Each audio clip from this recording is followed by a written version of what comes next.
Great to be here. Thanks for coming along. And I think one of the amazing things about the ETA community is it's just that. It's a community where people come together and help each other. In terms of my business, Current Future is a business we started 18 months ago, and effectively we are outsourced operating partners. So across our team, we have only C-level execs. So everyone who works in our team, we have 11 people in our team now, plus me, have all come from a C-level background, working in private equity, VC-backed businesses, and also their own businesses as well. And so Luke was our second ever client, I've worked out, and our first client in New Zealand. So we were excited to see Luke and be part of his journey. We've done a couple of projects together now. And then also Jason is a client we've recently delivered a piece of work with as well. So that's enough about Current Future, that's the plug. Let's dive into it. Maybe we can start off by you guys just introducing yourselves and the businesses you've bought, and then I'll start the conversation from there. Yeah, thanks Cam. My name's Luke. I'm the Chief Executive of S, which is a cybersecurity MSP based in Wellington and in Auckland. I ran the first traditional funded search in New Zealand, founded that in sort of late 2022, or early 2022, sorry, acquired in 2023, and have been operating now in this seat as the CE of S for just over 18 months. Seems like a very quick journey, but also seems like the world's longest journey. So yeah, it's great, and have been part of the search community in Australia, and I guess the nascent search community here in New Zealand with Jason for some years now. And Luke and I started chatting 6 weeks post-close, and he described it as, I'm drinking from the fire hose while trying to tape it up at the same time. And so we'll go into a little bit how that felt. Jason. Cool. So I'm Jason. So I am the CEO of TWS Energy Controls and WF Energy Controls. So they are both instrument transformer manufacturers, so in the electrical industry, based out of Christchurch as well as in Sydney. So Aussie bred, but moved over to Christchurch 8 months ago to run TWS on the ground here. Traveled back and forth between 2 countries, and yeah, been operating the business for 8 months now, in that drinking of the fire hose stage, which is a lot of good fun. So thank you. Cool. So this conversation, as it says on the tin, is all about, I bought the business, now what? So to start us off, can you tell us about day one? What was that like? And I want you all to picture this, for those guys who haven't been through it before. You've bought the business, you've been through the search, you've gone through the whole example of trying to tell your family this is what you're doing, trying to get them to understand, they still don't understand, and then you start to move into it. And you walk in on day one, you open the front door and you've got the keys. What does that feel like? And tell us all about it. Shitting myself. No. Yeah, look, it's a big contrast because, for me, I was, spent 6+ months doing DD, negotiating legals, like in full M&A deal-making type mode, and it's always a mad rush to get to close. We had troubles like transferring funds and all that, and you're kind of in full deal mode, and then one day, 8 a.m. in the morning, post-closing, and you're kind of walking into a room of people you've never met before. For me, in a country, in a city I've never been to before, in an industry that I know next to nothing about apart from what I learned in DD, in a room full of people who've been there 20, 30 years working together with an owner that they love. And yeah, for them it was a surprise, and for me it was a pretty daunting kind of first day. And you try and balance the sort of nerves and anticipation with trying to put on a brave face, and you have to project confidence and all that. So look, it's challenging, and I think every searcher I've talked to has their own story, but in the end, you kind of just trust in what you know about the business and what and the support that you get from your own kind of group, so of investors and advisors and things throughout. So you kind of just kind of wing it through the first day a little bit. That was my experience. And I think that in terms of the work we've done with our clients, whether it be in the search fund world, a private equity-backed business, whatever it might be, that context shift that happens on day one where you've come through the M&A process, you've effectively sprinted to the start line, and for the people who are inside the business, this is day one for them. They have no idea generally what's happened up until this point, and so there's a massive shift on day one. Luke, what was it like for you? Yeah, I think that's kind of the takeaway for me was I was actually quite tired.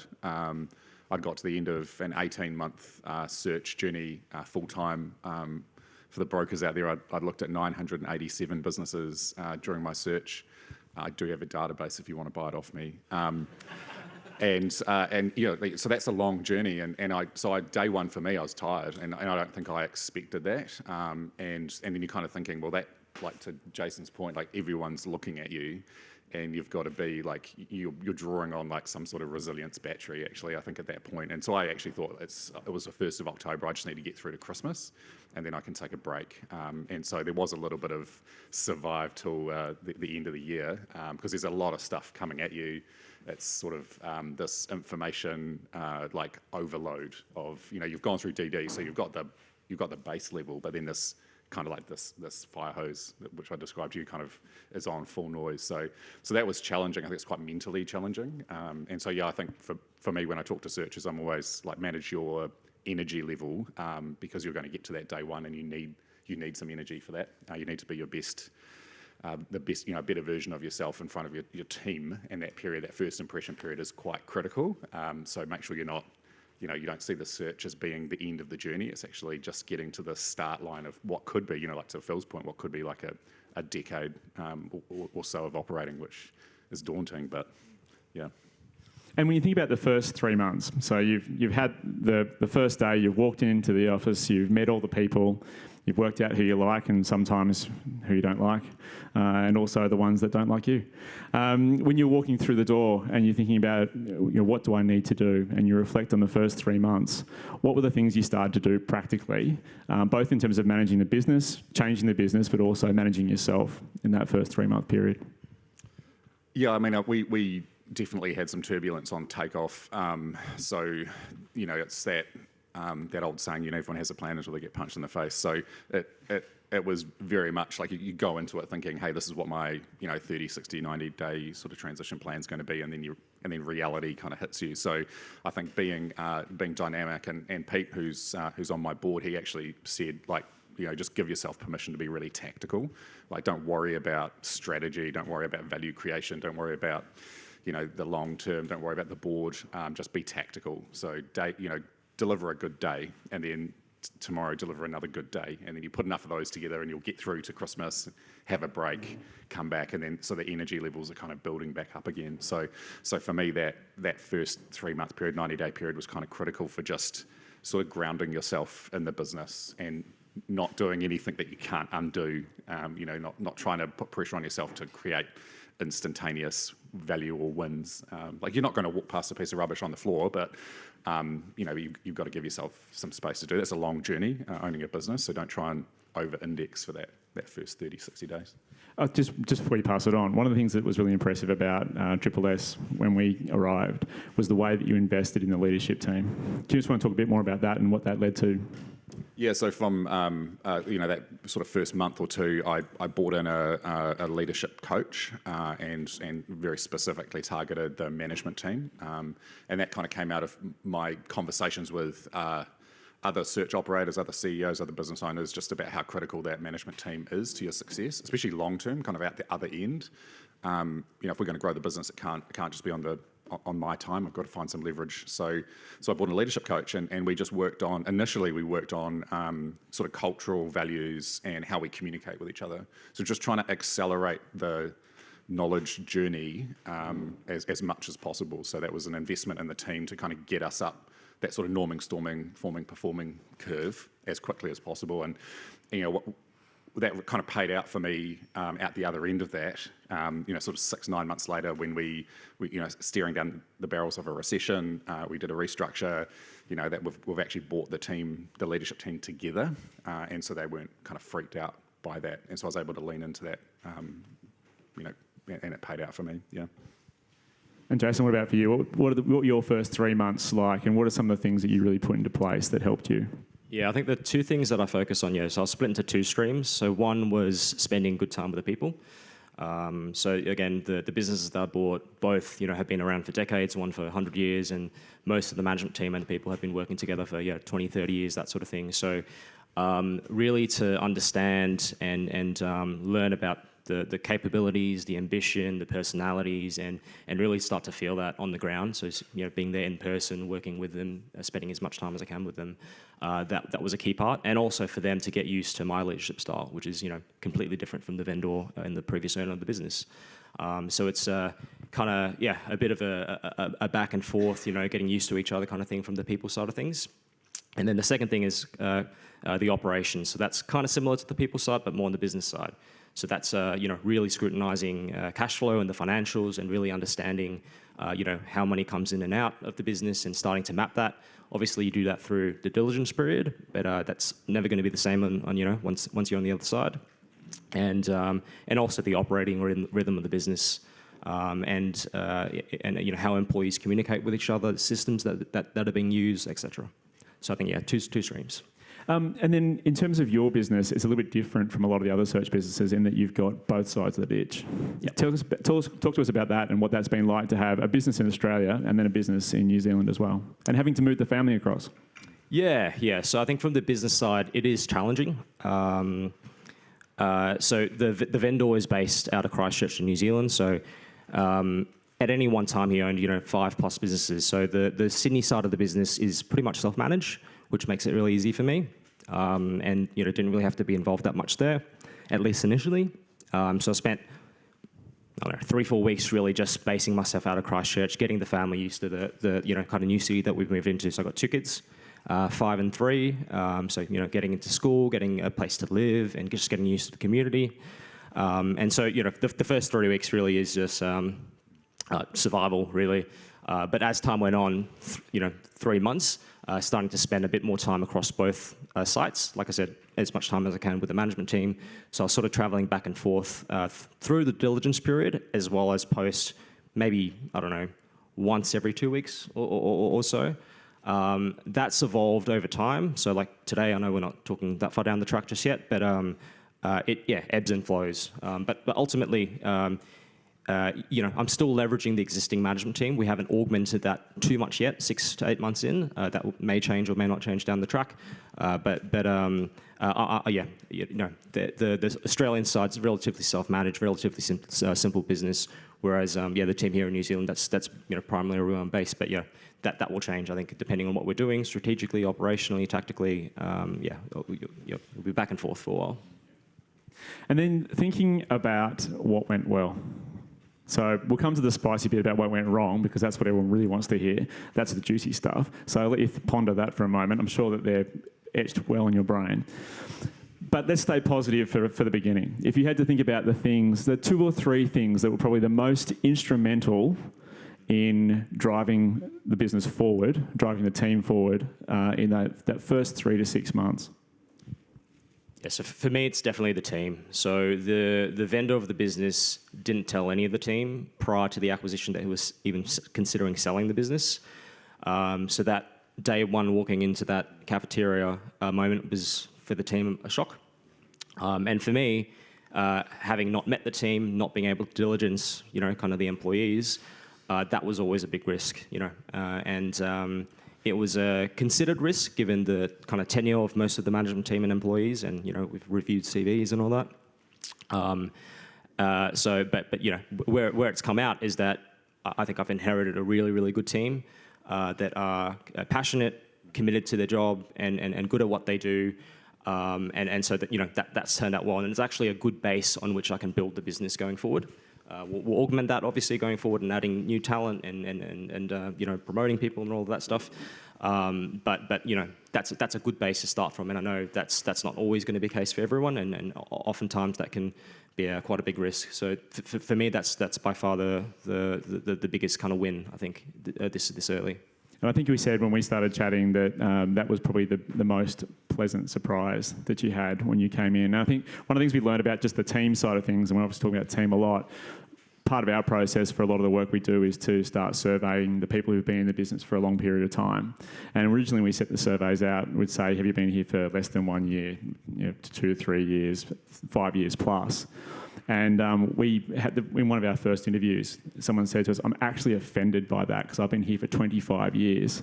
And so we actually started changing the way we were surveying the teams, because we found that there were a number of people who'd been there for 20 years plus. They'd been with the founder for a long period of time. And they actually said, it feels like the vendor has sold their family, and we are part of that family. So the whole team dynamic and the people dynamic can be something that's quite amazing and entrenched. But if it can be done well, it can be harnessed in a really great way. What about you, Luke? What else? What worked well for you in those first 3 months or so? What are the things you did, apart from working closely with your team and a coach around that really drove things forward? Yeah, I don't think you can take a lot of credit for anything in the first 3 months. I think that period it's inertia.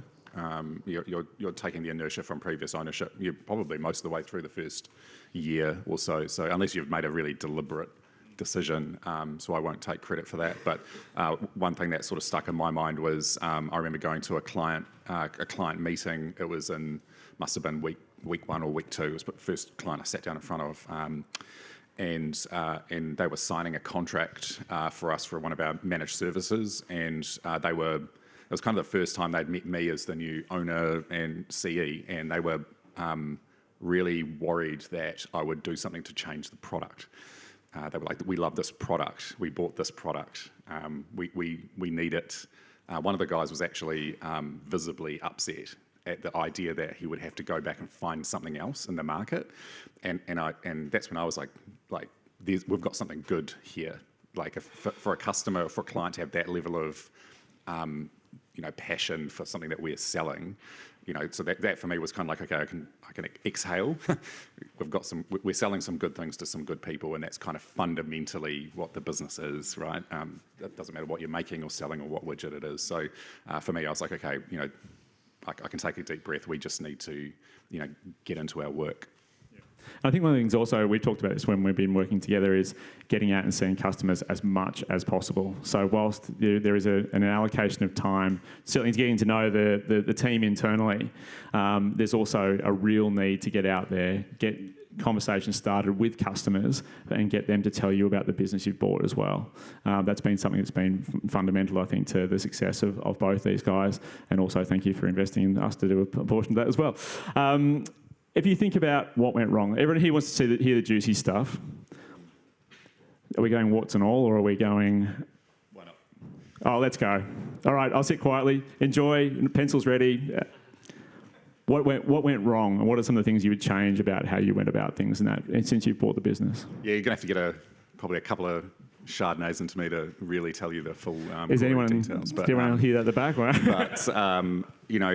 But we bought a business that didn't have a great data environment, or especially in financial data. So we didn't have a finance system, we didn't have a payroll system, and for a 2 million EBITDA plus business, you'd be probably not surprised that that's the case. And so we kind of knew that going in, like the data environment, the information flow during due diligence was pretty slow, and it took the business about 120 odd days to close a month.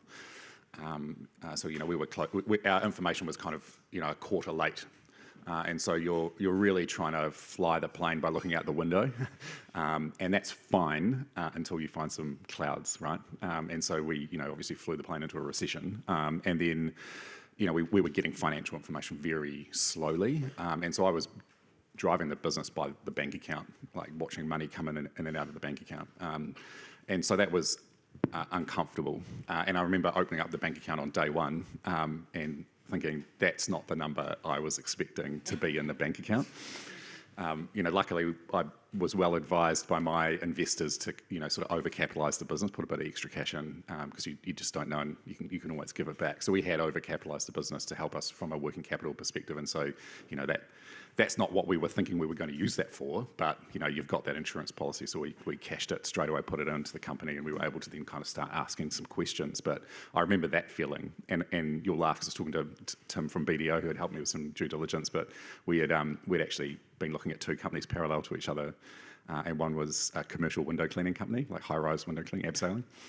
And we'd passed on that. We'd gone quite far down through the track on that business. We passed on it because I had this awesome cyber business coming through the pipeline. Why wouldn't you take that opportunity? But I remember looking at opening the bank account. This is me sitting at my desk in our office building, open the bank account, holy shit. And this guy abseils down, right? Washing the window, and I just had this sliding door moment where I'm like, that could have been me. Well, not you hanging from a rope, but... Yeah, so for me, it's, again, much more of a people personal one, which is the vendor relationship. And it's a tale as old as time, but you know, for me, I didn't quite believe it. I thought, you know, I was sort of in a unique, exceptional situation. So the vendor, through the diligence period, really done deals before, knowledgeable, practical, you know, got through the legals pretty quickly, and we got along well personally. So he talked about, you know, he and his wife cooked dinner for us. We did the same. Met my kids, like, and oftentimes, so I did my search in partnership with SME Ventures and Jake sitting up the front here. He would always check in saying, "How's that relationship going?" I'm like, pretty good. Can't see it go any, like, will never turn. And every week he'll check in. I'll be like, why do you keep asking these questions? And post-acquisition, that did turn pretty quickly. So within 3 weeks, he was sort of out of the business. And the reason is a couple of different things. So one, he had a business interest that was competitive with one of our businesses.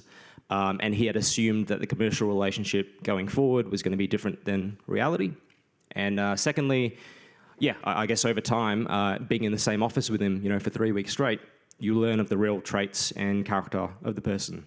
And yeah, because of the first reason, he has started becoming a bit more antagonistic towards me and almost compromising my leadership. So, you know, if I was in Australia working in the Australian business, he would sort of run ship in New Zealand and not quite berate the staff, but pretty much. Yeah, started to cause a lot of issues to a point where I think he even realized he was causing issues.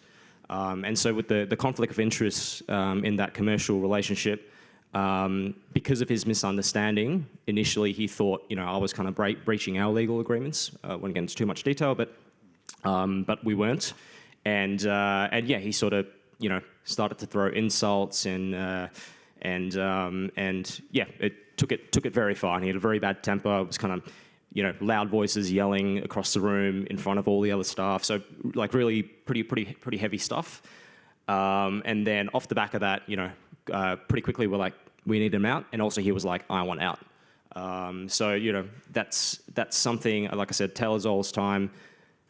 I'm not sure what changes within the psychology of, I know there was a commercial thing as well, but the psychology of an owner changes post-exit. But yeah, I think practical advice for those going forward is, like, you know, if you're thinking about long retention periods with owners and partnerships and all that stuff, yeah, think about it seriously, because things can turn sour. And in this case, it was a blessing in disguise, because I think his leadership style was pretty a lot of micromanagement and really didn't empower his existing team. So having him out early enabled us to empower the team, and, you know, I think they're happier now and more productive at work now as a result of that. So it's worked out to our benefit, but, you know, at the time, and, you know, you're thinking this is a complex industry I know nothing about, very technical, vendor was involved, like, how am I, you know, 3 weeks in, how am I going to really step in and make up for that?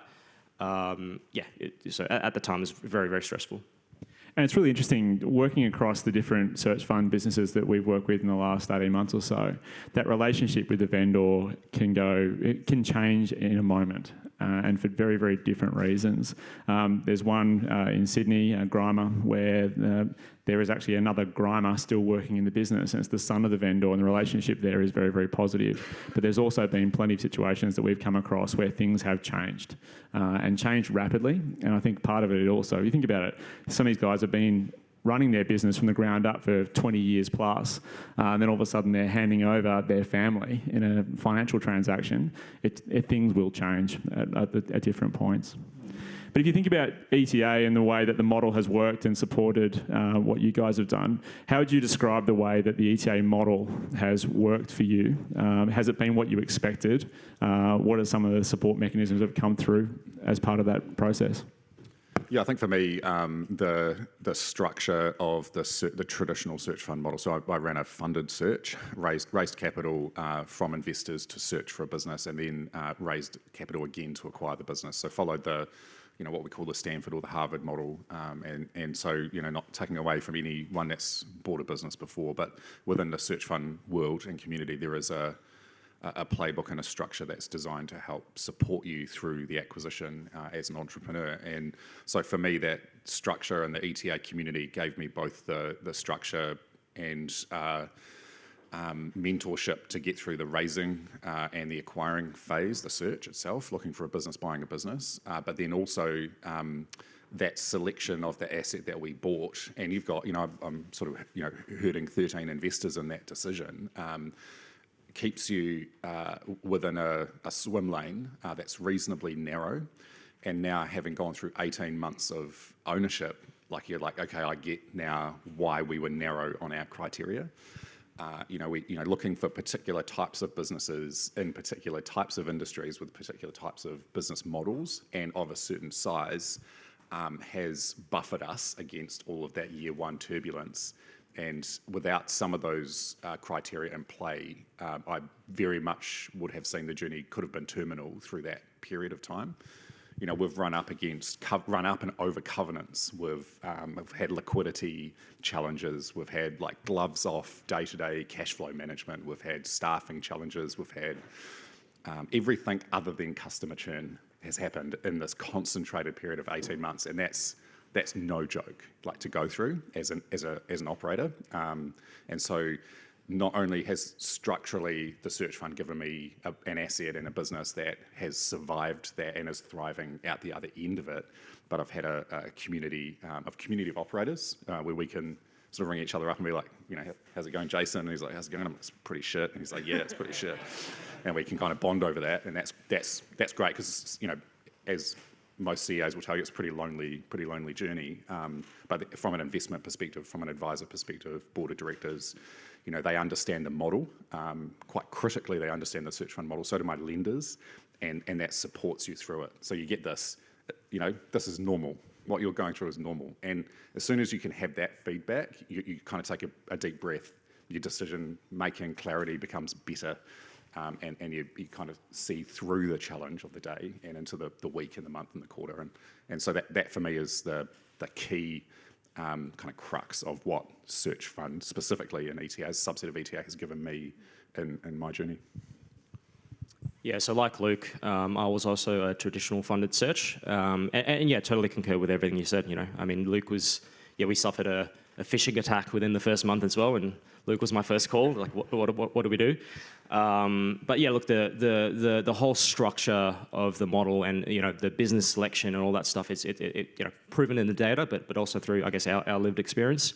And what other model is there where, like I said, with the contrast before of someone with no industry experience in a different country can end up walking into a room a month or two later, and yeah, you kind of rely on the business fundamentals to give you the time of year one, year two, whatever it is, to rely on those characteristics, and for you to learn the business.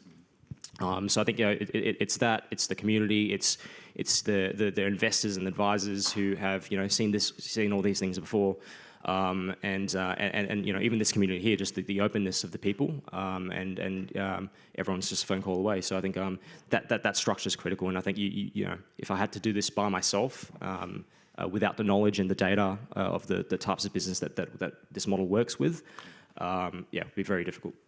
And even for me as well, as an advisor in the space, the way that the community works, it helps us as well. Everyone's in this together, and we're supporting each other. So final question then, and then have a think if you've got one or two questions. Pete's going to give me the wind up any moment now. But if you have some questions, we'll do one more question with the guys, and then we can do one or two from the floor. Luke, if you had to think about what's the one message to give away to people about where to from here for you and your role within the business? I'm quite excited about, we had a strategy day with the board. This is my excited face. We had a strategy day with the board. You should see when he's sad. Yesterday. So board was here pre-conference, and Rob coming in from Canada, and Nima and Pete from Aussie, and so they've travelled a bit to get here, and I think we're 18 months in. We've put the meat on the bones of what like a 3-year plan might look like, and so that's really nice to have given ourselves the ability. We've earned the right to do that really now. So to start to think ahead and be thinking in that sort of, we're quite optimistic and quite excited about what that looks like and how to deliver against that. So yeah, I'm like, yeah, let's have at it now. That's how I feel. So the speed of our both of us, our learning journey to get to this point. We understand our businesses and our business models. We understand our industries. We understand our team. And so now we're kind of driving the race car. Now that's been, all the settings have been dialed in. So yeah, that's a cool feeling. Yeah, year one, the idea was learn the business and not to mess it up. So I think we're towards the back end of that, which is good. So the business, we've validated our investment thesis, I guess, coming into the business. So that's a good place to be at. And like Luke, I think the next 2-3 years really going to be focused on, with the confidence of surviving, starting to pull those levers in growth and to take a bit more risk with confidence. So I think, excited. I think it's all about growth and hiring and doing, hiring people and building new processes and investing in new systems and all that stuff. All the fun things that we're here for. So yeah, looking forward to it, I guess, stepping out of survival mode and now to thinking ahead mode. And one thing that is important about working in ETA is you must use analogies often. Use the 2 in 1 sentence if you possibly can. We've been flying the plane by looking out the window. We're driving the race car. Pete is the master at the analogy. Absolutely loves it. Sporting analogies of any type will be well received. I'm sure if we can have a whole conversation just in analogies and try and work it out, it's like Cockney slang. Are there any questions that anyone might have for the guys?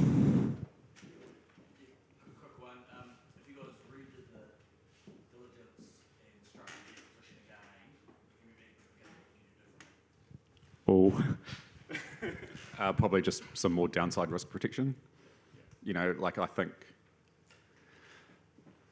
what does your pessimistic case actually look like in year 1 and year 2? And it should be, what happens if I don't have cash? What happens, don't worry about the 5-year return profile and what your IRR is going to be. Worry about what happens if I get 2 or 3 of these things stacking up. Like we talk about, let's buy a business that's recession-proof. Like what is that actually, like you drive a business into a recession, you'll find out what that actually means. Like stress test that. Most of those things are survivable with the right structure. So I would have put more downside risk protection on the vendor. Like it's very difficult, I found it very difficult anyway to get any kind of earn out, hold back. Like they academically make a lot of sense. And that, in PE land, they make a lot of sense. You want to look at the whites of a vendor's eyes and tell him that he's not going to get all of his cash on day one. Like that should be there, and you should have some element of that. So yeah, if I could restructure the deal, I would have restructured a little. We had some, but a little bit more of that. Just a couple of things that we've seen as well that might add to that. One would be thinking about leave balances. It sounds boring, but leave balances of people who have been there for 25 years, if you want to make a change, that can be very expensive. The other thing to think about is just in terms of working capital. Everyone has problems with working capital in every deal I think I've ever seen in some form or another. But just being aware about working capital, what happens around stock levels that are sitting there, what about working capital and cash that's needed for the business over the next little while, and managing that very carefully. Jason? Yeah, probably more just operational diligence, and that's being on the ground in the business. I know like for me, the vendor was not keen on me being on the ground too much and meeting people and that sort of thing. But insisting on that, just because kind of post-acquisition, for example, in our Australian side of the business, the numbers are absolutely fantastic. Looks like a simple business, and so on paper, it looks like a great investment in isolation. But having known the business now and being on the ground with the people, I've learned that the growth side of that business is less than what I thought it was, and there's good reasons for that. But that's one thing I think we missed. Cool. We've got time for one more, Pete. One more. We had a question at the back before. Oh, yeah, sorry. We're actually just following on from your point. Was just what about WI insurance? Did you guys either of you guys ever think about doing that? Yeah, we looked at it, but it's just crazy expensive.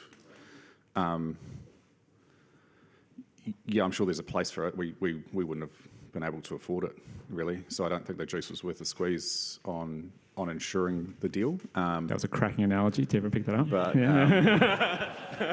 I don't know if you looked at it. No, yeah, again, too expensive. Yeah. Just on that, the market's changed. There's a new player, Oz side, new owner from WNI, and the premiums have come down. We wrote it last year. Yeah, that's exactly what I was thinking. Maybe it has shifted in the last 18 months, but I think we're starting to see the premiums. I mean, across the board, most search funds should do some more cybersecurity due diligence. Hey, Jason. Hey, Jason. Business, so yeah.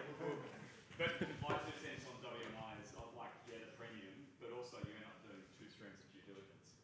Because you can't do all your due diligence, get your lender and your equity guys all happy, and then you take all of that crap, you give it to the WMI guys, and they go, yeah, but we're going to do our own, and so you kind of end up doing. So if that's also been solved, that'd be awesome. Yeah, But so the one we wrote last year was they took the DD already done yeah, and adopted that, and they just essentially That's the right, clients yeah. wrote in their yeah, names. yeah. I mean, because that's the other big thing. Is like DD's hard enough to do. Do it twice. I've got a story about the golf course that was built twice in the US, but I'll tell you that later. But yeah, to do it twice is really annoying. The other thing we've found with WNI is you've got to be really careful about what it's covering. Oh yeah, yeah. You think you can't. Often when you're buying insurance, you're thinking, shit, okay, I can relax about that stuff now. And it's not. Dot point When you look at the fine print, it's not as relaxing as you think it is. Yeah, yeah. Awesome. Thanks so much for listening. Thank you to Jason and to Luke.